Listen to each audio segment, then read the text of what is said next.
Duel perebutan medali perunggu antara kontingen Kalimantan Selatan dan Papua kelas 74 kg yang berlangsung di Gor Hiatsai Merauke, Papua ini berarena tawuran. Banyak pihak terlibat hingga menciptakan kegaduhan. Diduga akibat tak terima penilaian wasit yang memenangkan Kalimantan Selatan, kontingen tuan rumah Papua melakukan protes hingga terjadi kericuhan dan menyebabkan kerusakan sejumlah fasilitas.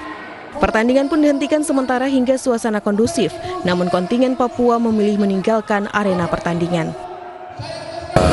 Biasa dalam sebuah pertandingan, apalagi pertandingan yang memerlukan ketepatan ya. Makanya cabur bulat ini kan kita memakai video. Nah, pada waktu memakai video itu terjadi perdebatan saja, sehingga menimbulkan sedikit keributan. Tapi dari pihak keamanan, dari pihak kepolisian, juga selaku panter inti Pemprov Papua Cabur Bulat PGSI dapat mengamankan suasana. Aksi protes terhadap penilaian juri juga terjadi pada cabang olahraga senam aerobik di Istora Papua Bangkit. Peristiwa bermula ketika kontingen Papua melalui pelatih mengajukan protes usai pengumuman hasil akhir. Namun juri tak mendengarkan protes dan langsung pergi meninggalkan arena pertandingan. Hal inilah yang memicu kemarahan para atlet.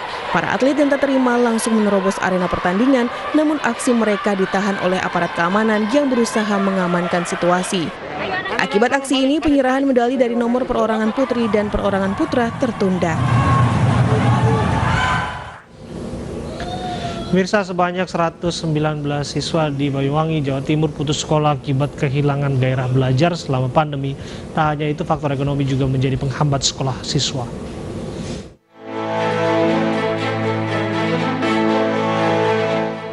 Kasus siswa berhenti sekolah didominasi pelajar jenjang sekolah menengah pertama atau SMP sederajat yang terdata sebanyak 119 siswa. Dan siswa putus sekolah pada jenjang sekolah dasar mencapai 19 siswa. Beberapa faktor penyebab adalah pembelajaran yang dilakukan secara daring dan hanya dilakukan di rumah menjadi salah satu pemicu anak semakin kehilangan gairah belajar. Faktor lain adalah masalah perekonomian keluarga yang kian memburuk, turut menjadi penyebab anak memilih berhenti sekolah. Salah satunya siswa di SMPN 2 Banyuwangi, Jawa Timur yang putus sekolah karena kehilangan semangat belajar dan faktor ekonomi keluarga.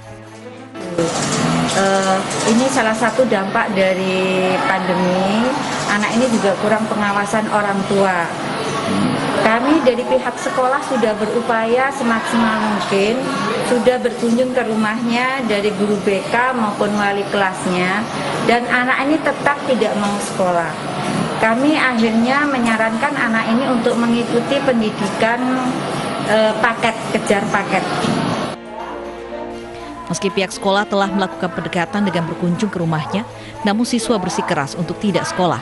Pihak sekolah hanya mampu menyarankan kepada orang tua siswa untuk mengikuti sekolah non-formal, yakni mengikuti program kejar paket B.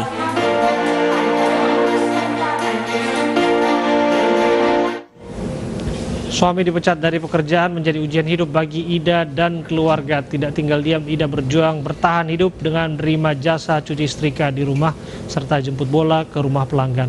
Kerja kerasnya berhasil mencukupi kebutuhan keluarga di tengah pandemi.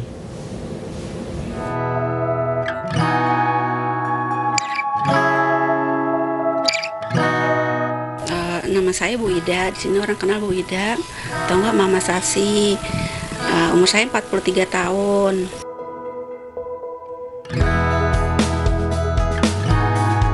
Awal-awal kan suami kan PHK, bingung kan mau usaha apa gitu, pasti gitu.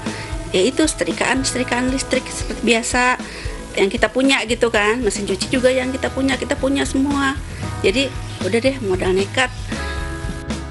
Awalnya pakai setrika biasa, mesin cuci juga satu yang kita pakai itu benar-benar apa adanya gitu, modalnya nggak ada sama sekali, cuma modal tenaga aja saya pakai itu. Dari awal emang ngambilin aja setrikanya di rumah karena kan bisa ngurus rumah juga, anak-anak kan masih kecil-kecil biar kelihatan lah gitu kalau saya keluar kan kita nggak lihat anak tuh ngapain, main apa-apa di rumah. Kan sistemnya antar jemput karena gimana sih caranya biar pelanggan mau balik lagi, kita ambil, kita anterin. Jadi orang di rumah kan tinggal terima, nggak capek gitu. Jadi dari situ ya udah alhamdulillah udah punya langganan sampai sekarang. Lumayan terlaundry. Ya, sekarang Mbak di rumah. Oke. Anak-anak aja. Kalau jauh anak saya yang bisa naik motor tuh yang gedean. Kalau yang deket-deket naik sepeda anak saya yang kecil. Seneng nih. Kalau pendapatan sih nggak pasti. Itu di rata-rata aja ya. Kotornya 4 juta sih sampai, itu kotor. Ya kurang lebih segitu. Terus ya kemarin sih sempat turun ya, pandemi itu sempat turun.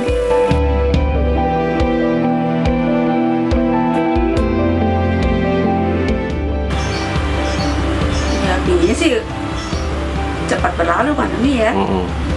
Biar bisa normal lagi lah. Biar bisa maju lagi usahanya.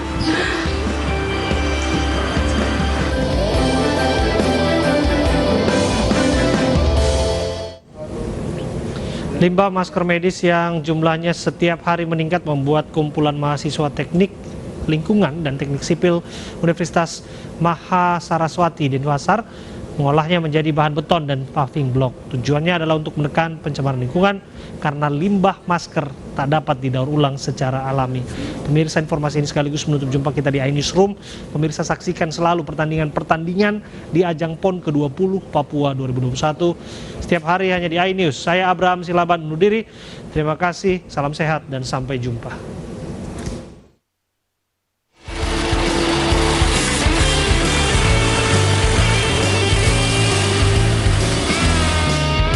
Inovasi kreatif di tengah pandemi datang dari Bali. Mahasiswa Teknik Lingkungan dan Teknik Sipil Universitas Mahasaraswati mengolah limbah bekas masker menjadi bahan bangunan. Kegiatan pengolahan limbah masker yang dijadikan bahan campuran beton ini dinamakan COVID Concrete atau COVID-19. Para mahasiswa ini mendapatkan limbah masker dari masyarakat. Seluruh jenis masker medis dapat digunakan campuran beton. Namun, masker yang digunakan di sini merupakan masker medis rumah tangga, bukan kegiatan klinik atau rumah sakit. Limbah masker yang terkumpul dari masyarakat direndam terlebih dahulu dengan cairan disinfektan, kemudian dijemur dan dilakukan pemilahan. Masker kemudian diserut hingga menjadi serbuk untuk kemudian dicampur dengan semen, pasir, dan juga air. Adonan tersebut kemudian dicetak menjadi paving block dan beton. Memungkinkan untuk menambahkan serat dari masker ini menjadi bahan campuran untuk beton dan paving block seperti itu. Karena di sini dari masker itu kita ada kandungan semacam seratnya yang bisa kita ambil dan menjadi campuran untuk beton dan paving block seperti itu. Jadi dari sanalah ide itu muncul dan akhirnya kami terpilih untuk mendapat pendanaan dari BNPB untuk melakukan penelitian ini. Hingga kini telah dihasilkan sebanyak 36 beton dan paving block sebagai benda uji dengan beberapa variasi pencampuran serat masker. Dari inovasi ini diharapkan limbah masker dapat dimanfaatkan dengan bijak sehingga tidak mencemari lingkungan karena tidak dapat didaur ulang secara alami.